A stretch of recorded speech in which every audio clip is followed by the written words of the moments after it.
Numa distribuição sinapse Etcheon.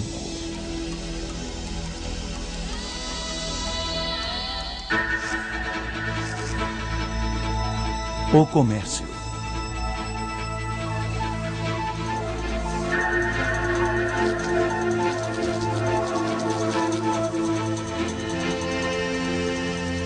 Até pouco tempo atrás, a imensa maioria da população mundial vivia em zonas rurais afastadas das grandes rotas de comércio. A maior parte das pessoas raramente comprava alguma coisa. Hoje, tudo está à venda. Tudo pode ser comprado. Tudo é comércio.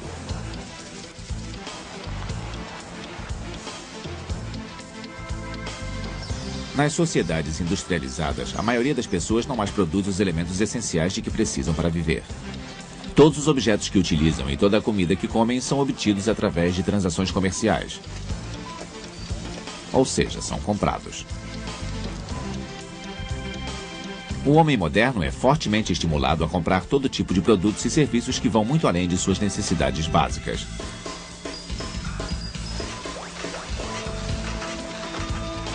Hoje, o comércio conta com estruturas altamente sofisticadas que vão muito além das relações diretas entre produtores.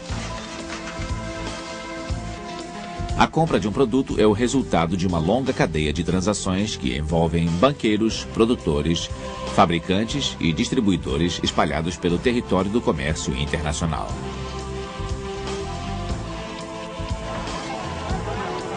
Estima-se que o valor total das transações comerciais feitas em todo o mundo alcance 4 trilhões de dólares. Mas nem todos saem ganhando com a globalização. Nos países industrializados, milhares de trabalhadores perdem seus empregos regularmente para a mão de obra mais barata de outros países. E ainda assim, o comércio é um poderoso motor do desenvolvimento. Há milhares de anos, o comércio faz as sociedades prosperarem.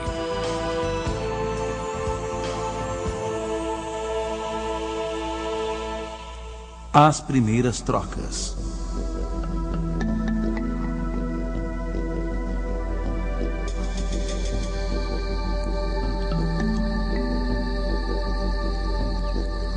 O comércio teve início bem cedo na história da humanidade. A princípio, as transações eram realizadas diretamente entre os produtores. Arqueólogos descobriram grandes quantidades de lascas de sílex, com mais de 12 mil anos de existência. Esse material, extraído de pedreiras distantes, indica que o comércio era praticado já na Idade da Pedra.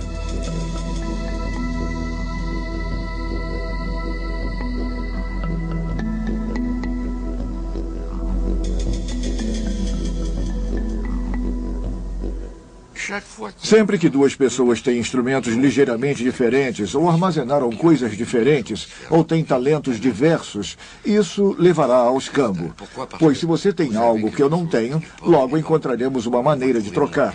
Mas o problema do escambo, da troca de mercadorias, é que eu preciso achar alguém que me dê exatamente aquilo de que preciso, em troca de exatamente aquilo que eu tenho. Isso torna a troca extremamente complicada. Essa dificuldade logo levou a buscar mercadorias que facilitavam as trocas. Pedras, contas, lingotes. Normalmente eram objetos raros, bens luxuosos, cujo valor era reconhecido por todos e que poderiam ser trocados com facilidade.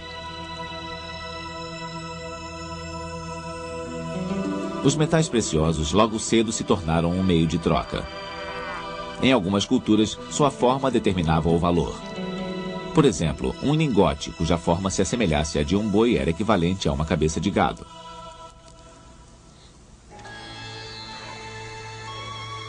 As primeiras redes de comércio surgiram 3.000 anos antes de Cristo, permitindo que mercados locais fossem abastecidos com produtos estrangeiros. Essa inovação tornou-se possível graças a um novo personagem que se tornou o intermediário entre os produtores, o mercador. Migrações, novas técnicas de navegação e a formação de grandes entidades políticas estimularam o comércio.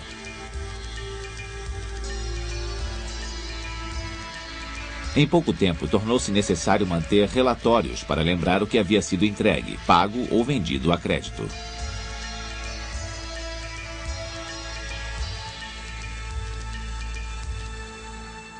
Na minha opinião, o surgimento da escrita é uma das 2 ou 3 invenções mais importantes no desenvolvimento do comércio. E, claro, que para registrar transações, a escrita é fundamental. Ainda mais para transações à distância. Para garantir a compensação das operações, era preciso ter um registro escrito da transação em si, para que a dívida criada pudesse ser transferida para terceiros. E quando pensamos no rápido crescimento do comércio desde o começo da Antiguidade Clássica, fica aparente que, pelo menos, está relacionado ao desenvolvimento da escrita alfabética.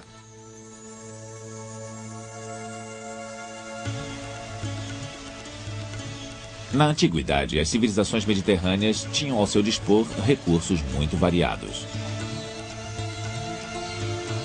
Marfim da África, especiarias e perfumes da Arábia, vinho e azeite da Grécia, trigo do Egito. Os fenícios eram grandes comerciantes e levavam esses produtos de um mercado para outro. Os fenícios eram mais atravessadores do que produtores. Eles sabiam muito bem o que os gregos tinham de melhor, o que os assírios e os egípcios tinham de melhor, o que a Espanha produzia de melhor na época. Eles trouxeram o estanho da Inglaterra. Foram eles que compreenderam como os mercados interagem e funcionam juntos, e como obter lucro dessa forma. No século VI a.C., o pequeno reino da Lídia, na Ásia Menor, especializou-se na manufatura de cosméticos e perfumes.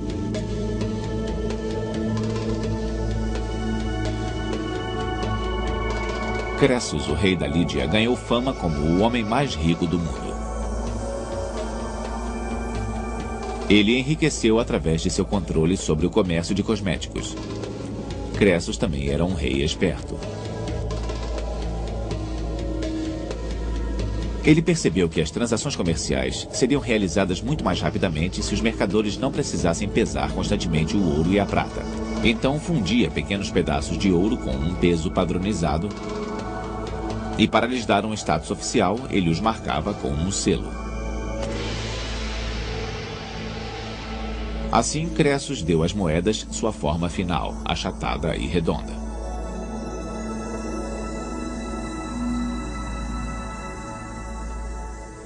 Antes do surgimento do dinheiro, as pessoas usavam metais como meio de pagamento, mas os metais precisavam ser pesados. Além disso, se você tem uma garantia, um selo, tudo o que tem a fazer é contar. É o início do que chamamos de moeda contável. Se você pode contar as moedas em vez de pesá-las a cada transação, acaba economizando muito tempo, especialmente nas pequenas operações.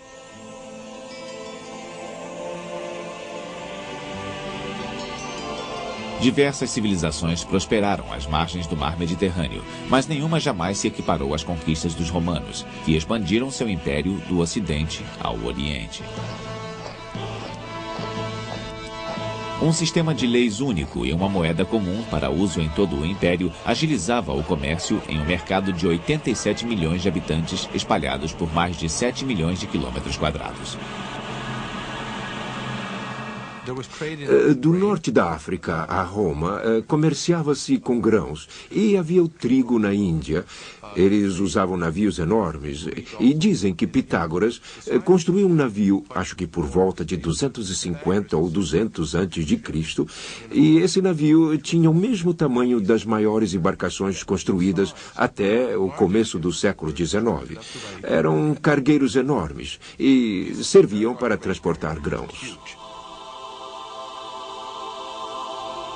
Os produtos luxuosos que chegavam do Oriente eram muito caros. Os gastos relacionados ao exército e à administração continuaram a aumentar. No primeiro século da era cristã, o Império Romano foi assolado pela inflação. Para contrabalançar seus efeitos, cada vez mais moedas eram cunhadas.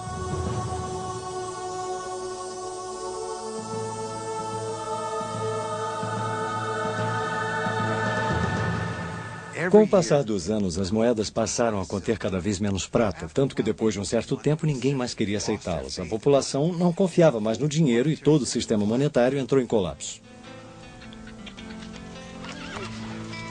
Com a queda do controle político e militar de Roma, a Europa se desfez em fragmentos. Em um mundo de senhores rivais em guerra, os mercados raramente se aventuravam pelas estradas ou através dos mares. E o que então surge é o feudalismo, baseado em laços pessoais e laços de lealdade, de obrigação e servidão, não mais baseado no dinheiro.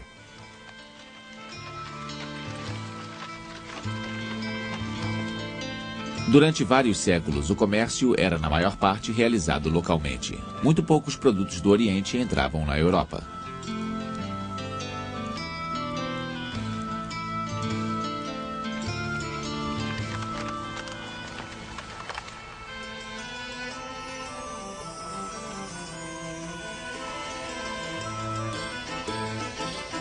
Por volta do século X, cidades como Gênova, Amalfi e Veneza ocuparam esse espaço vago e estabeleceram seu poder comercial.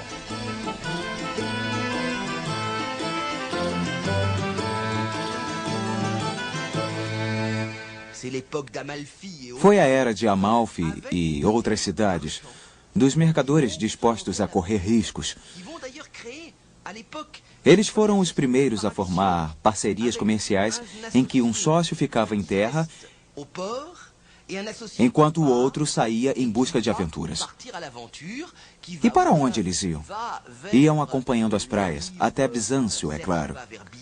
E seguiam na direção das praias no leste do Mediterrâneo, onde as rotas das caravanas da Arábia e da Índia terminavam e comerciavam com especiarias. Sempre havia a possibilidade de um grande negócio. Eles investiam capital para enviar um navio e torciam para que ele voltasse cheio de mercadorias. E os riscos eram grandes. Os piratas, para começar. Se o navio voltasse com uma carga de produtos que pudessem ser vendidos por 10 vezes o preço que tinham custado, eles estavam feitos. Essas grandes expedições comerciais renderam fortunas aos banqueiros italianos. Por serem comerciantes experientes, eles rapidamente viram o lucro que poderia ser obtido com um empréstimo de dinheiro. Eles financiavam expedições à Ásia, trocavam uma moeda corrente por outra, faziam empréstimos e popularizaram o uso das notas, que poderiam ser trocadas por dinheiro em espécie em qualquer filial do banco. Os mercadores não precisavam mais viajar com grandes quantidades de dinheiro vivo, sempre à mercê de salteadores e ladrões. A atividade bancária era um negócio em família. Primeiro os Médicis e depois os Fugers adquiriram um poder extraordinário sobre grandes figuras da história humana. Foi o dinheiro de Jacob Fugger que permitiu que o rei Carlos V comprasse o apoio dos príncipes eleitores e chegasse à coroa imperial, como podemos ver nessa carta de um banqueiro. Já se sabe, e está bem claro, que sem minha ajuda, Vossa Majestade jamais poderia alcançar a coroa de Roma. O que posso provar com os documentos que estão em mãos dos representantes de Vossa Majestade. Não tenho em vista meu próprio interesse, já que tivesse eu desejo de abandonar a Áustria em favor da França, ganharia a posse de muito dinheiro e muitos bens, como me foi proposto. Que danos isso poderia causar? O refinado julgamento de Vossa Majestade o permitirá apreciar. Em troca por seus bons serviços, Fugger obteve o monopólio do comércio do cobre em todo o Império. Novas fronteiras.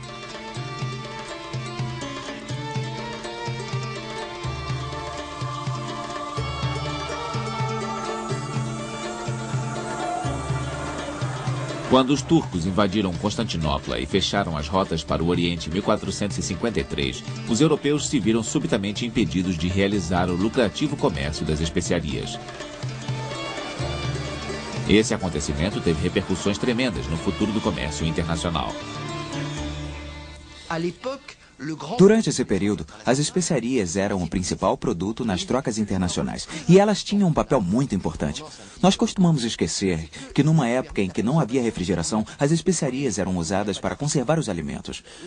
A única maneira de armazenar alimentos perecíveis era temperando-os ou fazendo conservas. Para isso, era preciso ter sal e pimenta. Naquele tempo, a pimenta era quase tão necessária quanto o petróleo é hoje. Era uma matéria-prima essencial. As primeiras viagens de exploração em que os navegantes portugueses, espanhóis e italianos saíram para tentar descobrir outras terras não tinham como objetivo o prazer da descoberta ou a conversão dos pagãos. A ideia básica era trazer bens de consumo para a Europa. Eles eram comerciantes em expedições comerciais. E o que estavam procurando?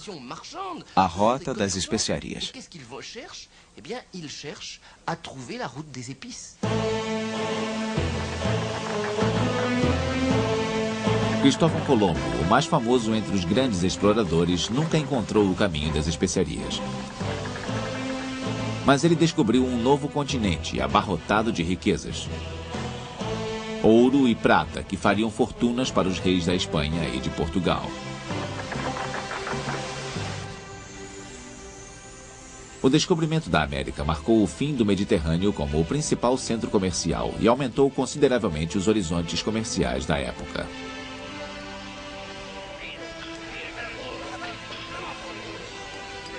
Mas para ficar rico não bastava saquear as reservas naturais das colônias.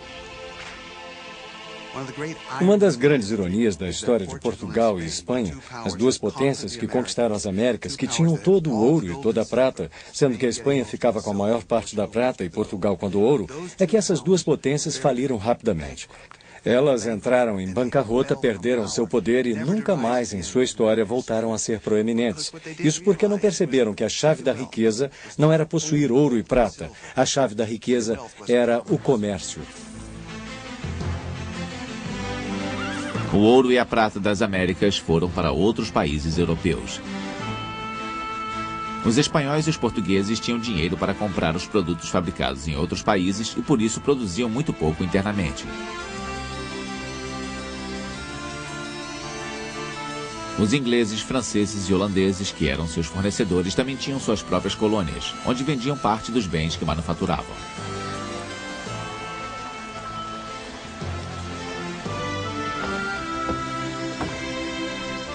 O princípio era simples: buscar as matérias-primas na colônia e levá-las para a metrópole, onde eram processadas e transformadas em produtos revendidos a preços altos.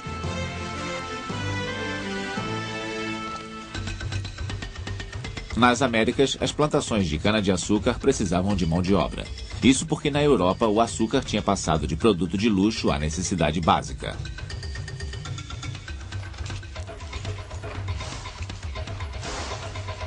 O comércio de escravos dava aos plantadores a mão de obra de que precisavam. Essa atividade infame se tornou uma das mais lucrativas da época.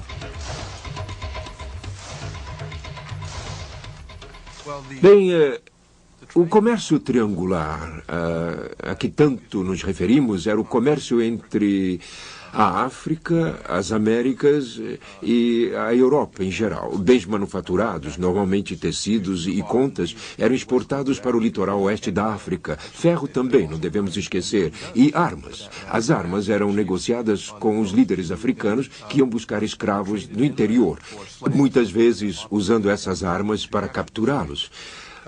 Os escravos eram vendidos principalmente para as plantações de cana-de-açúcar do Caribe e do Brasil, e numa escala menor e muito mais tarde para as plantações de tabaco e algodão dos Estados Unidos. Os bens que eram produzidos voltavam de navio para a Europa. A travessia do Atlântico era perigosa.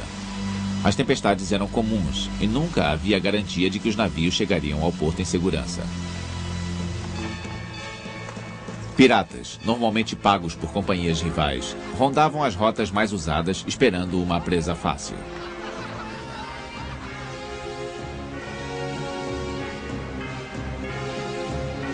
A pirataria era uma verdadeira praga.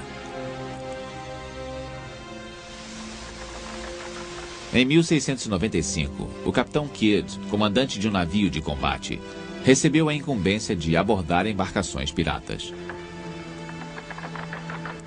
Em troca, a ele foi dado o direito de manter para si aquilo que encontrasse nos navios que interceptasse. Durante um ano, Kidd singrou os mares em busca de corsários, mas sem grande sucesso. Então, ansioso por ficar rico, ele decidiu abandonar a caçada e se tornar ele próprio um dos mais perigosos piratas da época.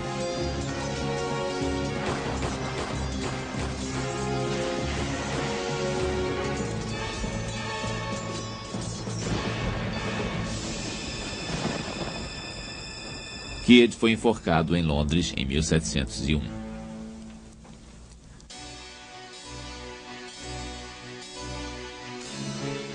Poucos anos depois, o escocês John Law entraria para a história graças a seu comportamento igualmente desleal. Ele inventou o primeiro papel-moeda nacional e também foi o causador de um escândalo financeiro que deixou os franceses profundamente desconfiados em relação a bancos e às suas notas. Law se estabeleceu em Paris no ano de 1716. O rei Luís XV havia acabado de morrer e os assuntos de Estado estavam numa situação deplorável. Esperto como uma raposa, Law convenceu o jovem rei regente a ajudá-lo na implantação de uma ideia que deixaria os dois ricos. Abrir um banco para emitir dinheiro que o Estado pudesse pegar emprestado, enchendo assim seus cofres vazios. As notas teriam o lastro das terras da coroa. No caso, grandes reservas de ouro repousando bem fundo no solo da Louisiana. Bem, o grande problema disso tudo era conseguir estimar com exatidão quanto ouro havia no subsolo.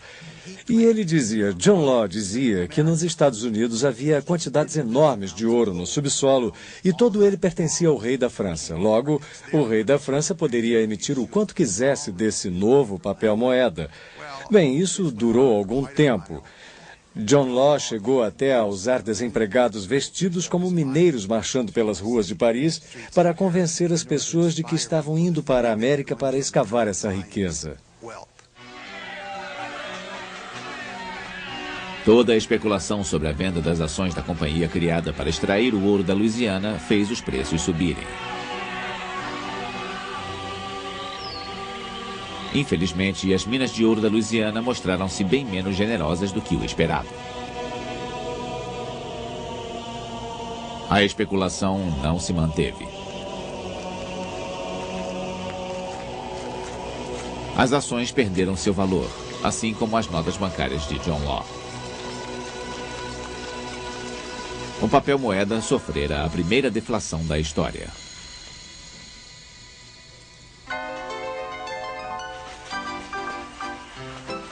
Com a aproximação do século XX, o mundo se preparava para enfrentar mudanças de grandes proporções. Na esteira da Revolução Industrial, a produção de roupas, sapatos e artigos domésticos cresceu vertiginosamente. Essa onda de novos produtos impulsionou o comércio para uma nova era na história. Era o começo do consumo em massa. A Revolução Industrial estabeleceu duas estratégias. A França se especializou em produtos refinados e a Inglaterra se especializou em produtos mais populares. A Grã-Bretanha ganhou da França em termos de industrialização porque, tendo optado por vender produtos baratos para um grande mercado, os ingleses viram que era extremamente fácil invadir mercados estrangeiros. A França foi mais lenta, pois havia se dedicado à produção de bens luxuosos, cujo mercado era muito mais limitado. Melhores técnicas de produção desenvolveram o consumo em massa, mas outro fator decisivo foi o desenvolvimento dos meios de comunicação, que facilitava o acesso a consumidores geograficamente isolados.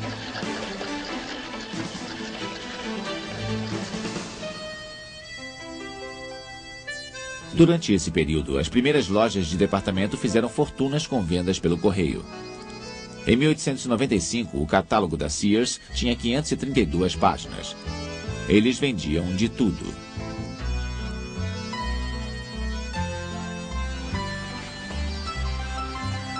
A urbanização geral também teve parte na formação de uma sociedade consumista.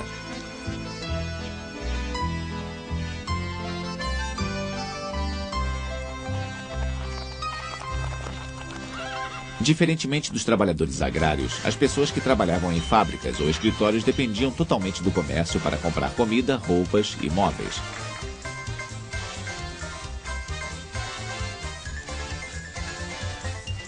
A invasão de produtos novos e baratos criou outras necessidades. O aumento da renda per capita foi acompanhado por um aumento no consumo.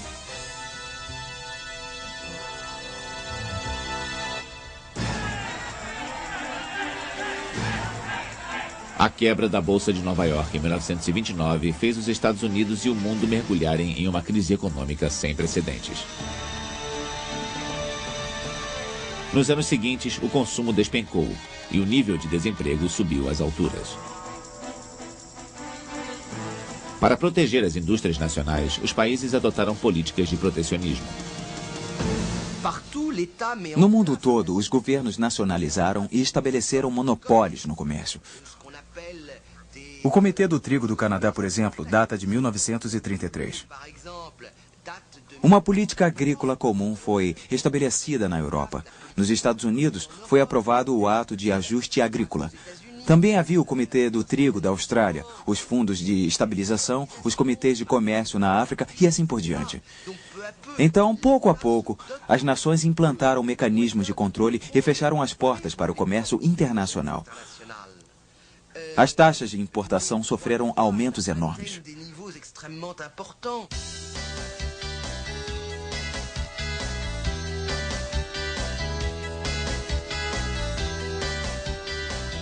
Nas décadas seguintes, apesar de o comércio entre países continuar modesto, a sociedade de consumo avançou a uma velocidade impressionante.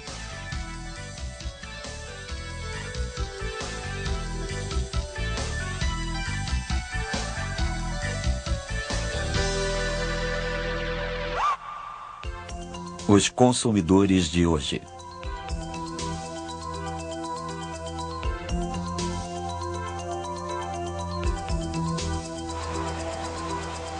Poder de compra para o povo, uma explosão de consumo. Produtos cada vez mais variados estão hoje disponíveis para a vasta maioria dos seres humanos. Em décadas recentes, a atividade comercial transferiu-se para outras áreas. Os pequenos negociantes que serviam as comunidades locais e que ofereciam uma gama limitada de produtos foram abandonados por seus clientes. O shopping center, que recria a antiga praça do mercado, tornou-se um local de encontro para consumidores. Consumidores preferem lojas que lhes dão acesso a muitos produtos no mesmo lugar. Foi essa a origem do hipermercado.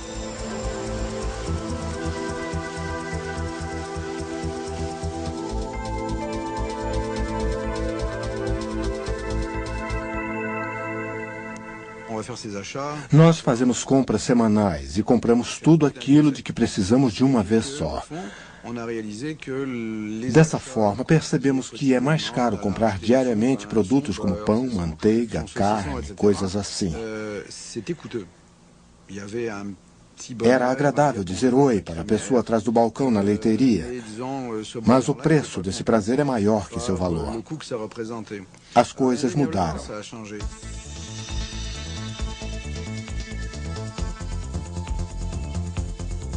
A explosão da oferta e o aumento na competição teve consequências importantes no modo como os produtos são vendidos.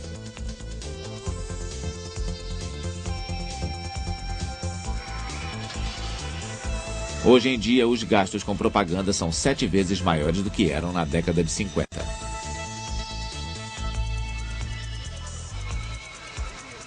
Para induzir o consumidor a escolher uma marca em lugar de outra, qualquer estratégia é válida. São utilizadas embalagens, vitrines, cupons de desconto, bônus tentadores ou campanhas publicitárias. Na sociedade ocidental, a propaganda é onipresente. É praticamente impossível passar um dia inteiro sem estar sujeito de uma forma ou de outra à propaganda de algum produto.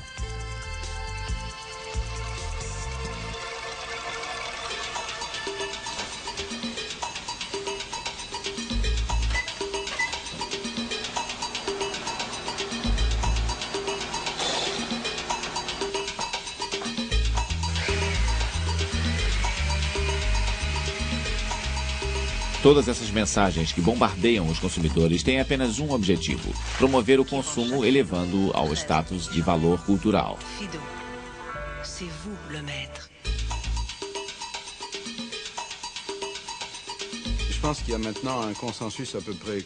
Acho que hoje há um consenso entre os pesquisadores que estudam o assunto. Muitos concordam que o máximo que a propaganda pode fazer é determinar, através de estudos e pesquisas de opinião, quais são as tendências do mercado, especialmente no que diz respeito a valores, como os valores dos consumidores estão mudando e como tirar vantagem disso. Hoje, os anunciantes não vendem um produto. Eles vendem um estilo de vida. Eles não vendem um carro, vendem velocidade, conforto, segurança ou o prestígio que um automóvel confere. O consumidor moderno está mais bem informado. Nós trocamos de marcas sem hesitação se nos oferecerem um produto de igual qualidade por menos dinheiro. Mas apesar de nosso dinheiro ser precioso, nosso tempo é ainda mais. Nós precisamos tentar entender uma tendência da sociedade de consumo ocidental, seja no Canadá, nos Estados Unidos ou na Europa Ocidental, a pressão do tempo. Muitos consumidores, especialmente aqueles que têm dinheiro, são policrônicos. E o que quer dizer isso? Policrônico é o indivíduo que tem um impulso irresistível de fazer várias coisas ao mesmo tempo. A imagem típica do policrônico é uma jovem mãe com um bebê no braço direito, uma colher na mão direita com a qual ela mexe a papinha do neném, e na sua mão esquerda, um livro que ela tem que ler para a aula que assiste à noite. Obviamente, é uma mulher policrônica, e os serviços e bens que mais vendem hoje são aqueles que especificamente permitem que os consumidores maximizem esse recurso. Não o dinheiro, mas o tempo. O comércio eletrônico se encaixa no mesmo padrão, pois faz com que as pessoas economizem tempo.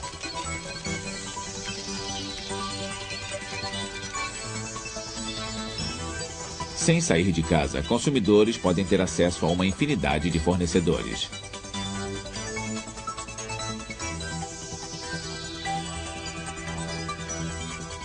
Mas essa nova forma de consumo ainda tem suas limitações. É claro que é muito conveniente usar seu computador pessoal para reservar passagens aéreas ou comprar mantimentos, mas não funcionaria tão bem na hora em que você precisa de um par de sapatos novos.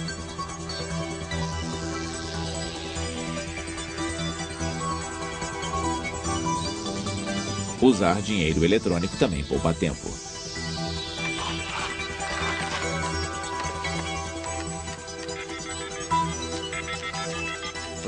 O dinheiro eletrônico agiliza o comércio e a chave para o sucesso comercial é a velocidade. Ele acelera as transações que podem ser feitas em qualquer lugar do mundo a quase qualquer momento. No passado, o que atravancava as transações era a dificuldade de transferir dinheiro de um país para o outro ou de um lugar para o outro. Mas é quase como se tivéssemos abolido o tempo e o espaço com o dinheiro eletrônico. Hoje eu posso pegar meu cartão mágico, por exemplo, seja um cartão de crédito ou um cartão monetário que eu já tenha pagado, não importa qual a forma do dinheiro eletrônico. E posso entrar num avião em Nova York e voar para Tóquio. Eu posso usar o mesmo cartão para beber alguma coisa no aeroporto de Tóquio, enquanto espero outro avião que me levará a Beijing, onde posso usar o mesmo cartão novamente para comprar algo no aeroporto de lá ou em qualquer outro lugar do mundo, usando sempre o mesmo cartão. O dinheiro eletrônico está sendo usado cada vez mais frequentemente. No começo da década de 90, mais de 1 bilhão de cartões de crédito estavam em circulação só nos Estados Unidos.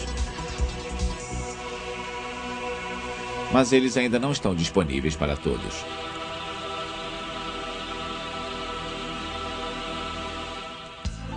O planeta comerciante.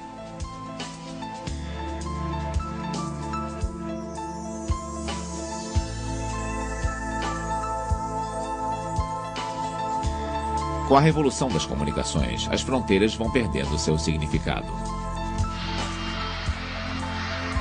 Em 1977, o comércio internacional atingiu um volume total de 57 bilhões de dólares. Em 1993, esse número chegou a 4 trilhões. As novas redes de interligações eletrônicas facilitam a troca de informações comerciais. Hoje, uma firma que exporta seus produtos pode obter quase que instantaneamente informações sobre seus clientes espalhados por todo o mundo.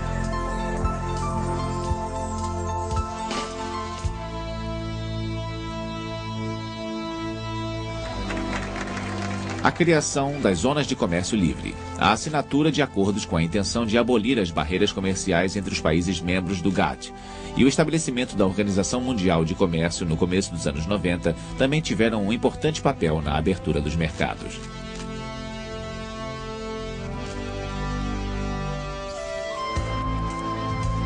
Mais do que nunca, milhões de toneladas de mercadorias circulam livremente entre países e continentes.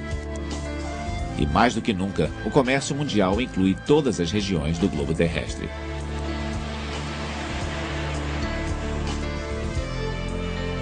Os países do Bloco Oriental, a América Latina e até a China, que costumava estar fechada para o resto do mundo, agora participam de negociações internacionais.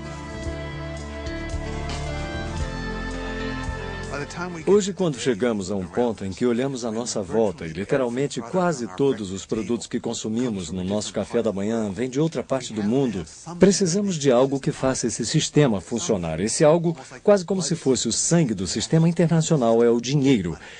Ele permite que todos esses produtos fluam aparentemente sem esforços de uma parte do mundo para outra. Moedas correntes são trocadas todo dia. Dólares americanos por francos suíços, euros, ienes. O fluxo de dinheiro é tão grande que é medido em centenas de bilhões. Com a crescente importância do comércio, é claro que as trocas de uma moeda para outra também ganham importância, pois você troca ienes por marcos alemães para poder trocar produtos alemães por produtos japoneses. Mas o fato novo que surgiu no século XX para tornar isso tudo tão estranho foi os governos se tornarem a única garantia das moedas nacionais. Não era mais um padrão internacional como o ouro, e sim a simples confiança no governo. Bem, hoje não temos apenas produtos indo de um país para o outro, temos também uma confiança instável na moeda de países estrangeiros. Assim é possível comprar e vender dinheiro baseando-se na especulação sobre a confiança que o mundo tem em determinado país. Cada vez mais o comércio mundial é dominado por esse mercado intangível. As pessoas especulam sobre moedas correntes, colheitas ou reservas minerais e apostam no desempenho de bolsas de ações estrangeiras. Toda uma economia paralela construída sobre pedaços de papel cresceu ao lado da economia real.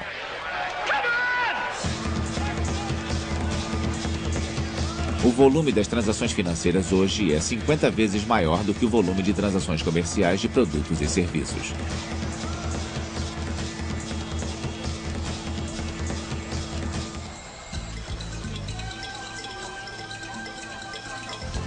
Apesar de o mundo estar se dirigindo para uma integração cada vez maior, 70% das transações internacionais ocorrem entre países industrializados agregados em 3 centros: a União Europeia, os Estados Unidos e o Japão.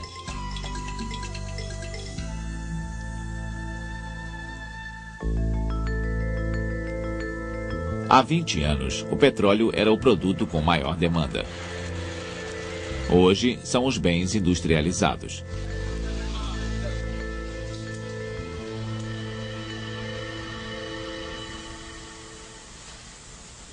Os países em desenvolvimento, cujos principais produtos de exportação são borracha, café e óleo vegetal, estão sendo fortemente afetados por essa mudança no mercado.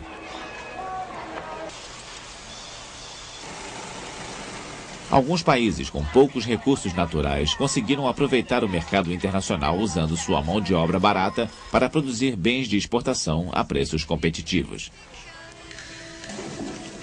Hong Kong, Singapura, Taiwan e Coreia do Sul, conhecidos como os tigres asiáticos, conseguiram se juntar às fileiras dos países industrializados.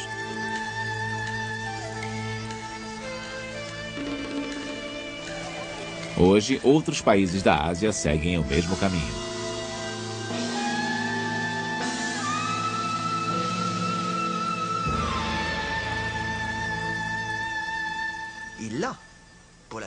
Hoje, pela primeira vez em um século, não um pequeno país, mas todo um continente com mais de 1 bilhão de habitantes está começando a decolar com tamanha força que é possível que se equiparem aos países industrializados em meados do século XXI. Isso é um sinal crucial e muito animador. Esses países tiveram sucesso porque abriram suas economias para o mundo exterior. Avec des économies ouvertes sur l'extérieur.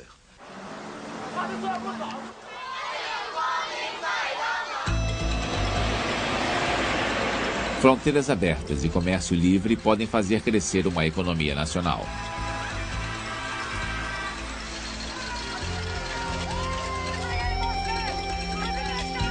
Entretanto, a globalização tem aspectos perturbadores.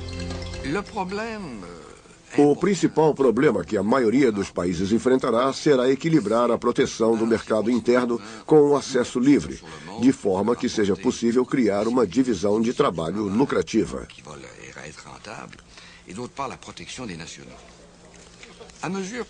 Com a redução das tarifas alfandegárias, os países não podiam mais fazer aquilo que quisessem. Eles se viram forçados a desenvolver instituições lucrativas e sua capacidade de produção, ou outros países invadiriam seu mercado interno. A globalização é a ditadura do mercado. Para sobreviver, os conglomerados precisam se expandir. Hoje, uma multinacional como a Procter & Gamble controla mais de 300 marcas em 140 países.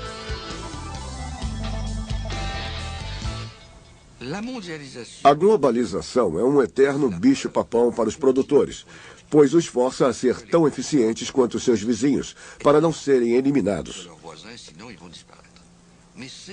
Mas a globalização é uma vantagem para consumidores, pois a competição resultará em preços mais baixos para todos os tipos de produtos.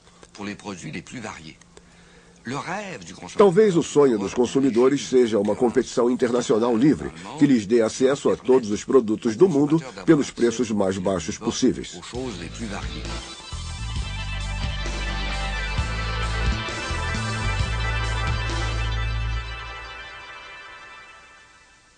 Caminhando para um mercado unificado.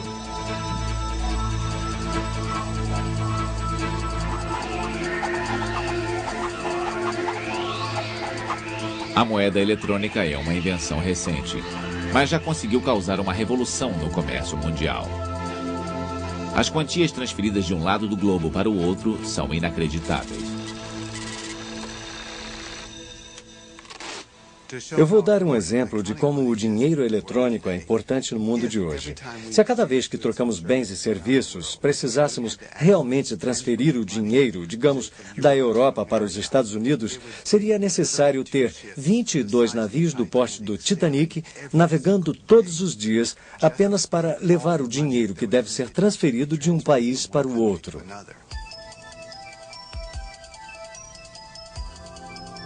O dinheiro se move tão rapidamente que precisamos reexaminar a maneira como negociamos e mesmo a forma como pensamos.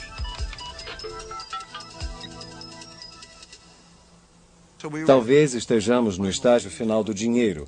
Nós passamos pelo dinheiro de metal, de papel e agora o dinheiro eletrônico. Mas no momento em que chegamos ao dinheiro eletrônico, ele é quase imaterial. É apenas uma categoria de pensamento, um conceito cultural, uma maneira de fazer as coisas. Então é quase como se tivéssemos regredido, voltado a uma sociedade primitiva em que ninguém mais usa dinheiro.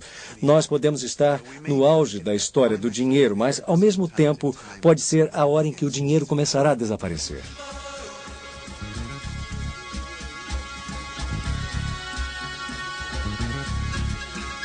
O comércio global não é mais dominado pela troca de bens ou de notas bancárias, e sim pela troca de garantias. A quantidade de certificados financeiros, moedas, ações e opções negociadas diariamente nas bolsas do mundo inteiro continua aumentando.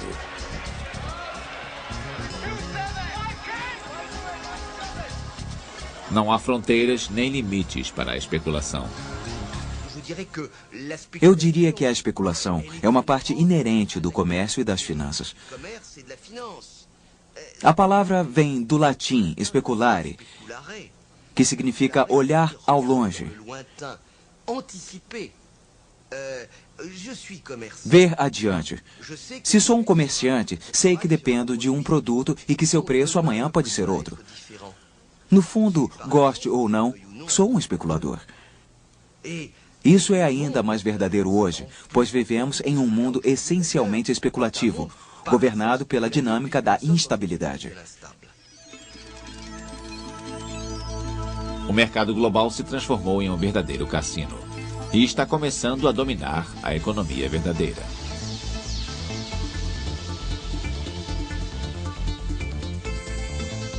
Muitos países já viram sua moeda enfraquecida e sua economia imersa em recessão graças à especulação. O movimento da globalização pode ser irreversível e certamente apresenta riscos. Eu acho que comércio livre é fundamental. Comércio livre até certo ponto. Mas não podemos insistir muito em ideais. Nós precisamos de uma autoridade supranacional. O mercado deve operar com justiça e clareza. Para isso, vamos precisar de gente capaz de administrar esse mercado justo e transparente.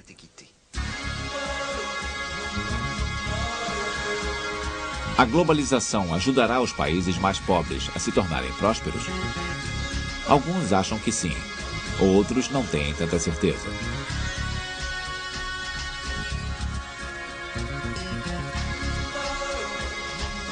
O comércio enriquece alguns à custa dos outros.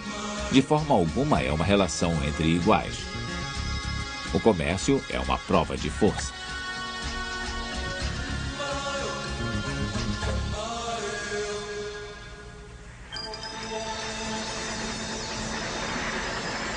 No mundo industrializado, temos acesso a tudo de que precisamos e muito mais. O consumo deixou de ser determinado por nossas necessidades ou mesmo por nosso gosto. O consumo hoje passou a ser um dever social.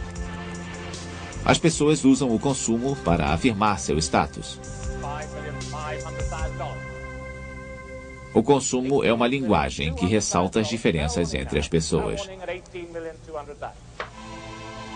Às vezes, brutalmente. Mas, paradoxalmente, é o local onde nós nos encontramos. Uma coisa é clara. Para pertencer a um grupo, nós precisamos consumir um certo número de produtos. Não sei explicar por que um produto é mais procurado do que outro. Mas sei que a Nike, por exemplo, não agrada necessariamente a todos os grupos de adolescentes. Houve uma época em que era a Brooks, mas a Brooks saiu de moda. Os consumidores estão mais cultos e melhor informados. E começaram a formar associações para defender seus interesses. Cada vez mais organizam boicotes a companhias que exploram os empregados ou destroem o meio ambiente. Eles fazem pressões para que os padrões de qualidade e segurança sejam respeitados e exigem leis que os protejam.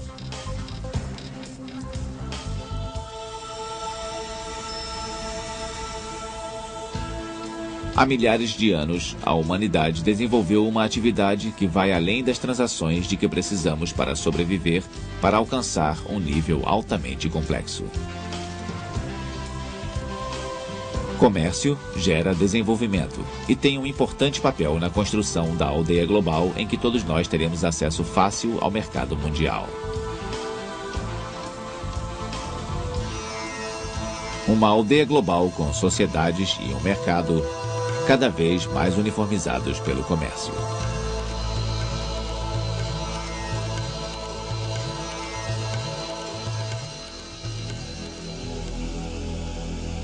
Versão brasileira Audio News.